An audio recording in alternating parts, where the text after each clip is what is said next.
Hey friends, இந்த வீடியோல நம்ம என்ன பார்க்க போறோம்னு பாத்தீங்கன்னா வாட்ஸ்அப்ல வந்திருக்க ஒரு புது ஃபீச்சர் பத்தி தான் பார்க்க போறோம். ஒரே வாட்ஸ்அப் அக்கவுண்ட்ல ரெண்டு நம்பர் யூஸ் பண்ணி நம்ம எப்படி வாட்ஸ்அப் அக்கவுண்ட்டை மெயின்டைன் பண்றதுங்கறத பார்க்க போறோம். ஃபர்ஸ்ட் அதுக்கு வாட்ஸ்அப் ஓபன் பண்ணிக்கோங்க. வாட்ஸ்அப் ஓபன் பண்ணதும் மேலே உங்களுக்கு ரைட் சைடில் 3 டாட் ஐக்கான் இருக்கும். அதை கிளிக் பண்ணிக்கோங்க. அதை கிளிக் பண்ணதுக்கப்புறமா செட்டிங்ஸ் போயிடுங்க.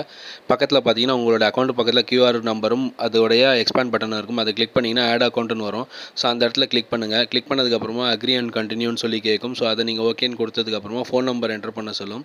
உங்களுடைய ஃபோன் நம்பர் என்டர் பண்ணுங்கள். உங்களோட செகண்டரி ஃபோன் நம்பர் என்டர் பண்ணுங்கள். நம்பர் என்டர் பண்ணதும் நெக்ஸ்ட் கொடுங்க. நெக்ஸ்ட் கொடுத்ததுக்கப்புறமா அது வெரிஃபிகேஷன் கேட்கும். உங்கள் நம்பர் நீங்கள் கரெக்டாக என்டர் பண்ணியிருக்கீங்களான்னு கேட்கும். அது ஓகேன்னு கொடுத்துருங்க. ஓகேன்னு கொடுத்ததுக்கப்புறமா வெரிஃபிகேஷன் ப்ராசஸ் கேட்கும். ஸோ அந்த இடத்துல கண்டினியூன்னு ஆப்ஷன் கொடுங்க. கண்டினியூ கொடுத்ததுக்கப்புறமா ஒரு வெரிஃபிகேஷன் கால் வரும். ஆட்டோமேட்டிக்காக அதுவே கனெக்ட் ஆகி அதுவே உங்களுக்கு வெரிஃபை பண்ணிடும். ஸோ உங்கள் நம்பர் கரெக்டாக இருந்திருக்கும் பட்சத்தில் அது வந்து அக்கௌண்ட் உங்களுக்கு ஆட் ஆகிடும் ஆட்டோமேட்டிக்காக. ஸோ வாட்ஸ்அப்பில் இந்த மாதிரி தான் 2 அக்கௌண்ட் ஆட் பண்ணணும். இந்த வீடியோ உங்களுக்கு யூஸ்ஃபுல்லாக இருக்குன்னு நினச்சிங்கன்னா இந்த வீடியோக்கு ஒரு லைக் கொடுங்க, உங்கள் ஃப்ரெண்ட்ஸுக்கு ஷேர் பண்ணுங்கள். மேலும் இது போல் இன்ட்ரெஸ்டிங்கான வீடியோ பார்க்க நம்ம சேனலை சப்ஸ்கிரைப் பண்ணிக்கோங்க. வேறு ஒரு இன்ட்ரெஸ்டிங்கான வீடியோவில் மீட் பண்ணலாம்.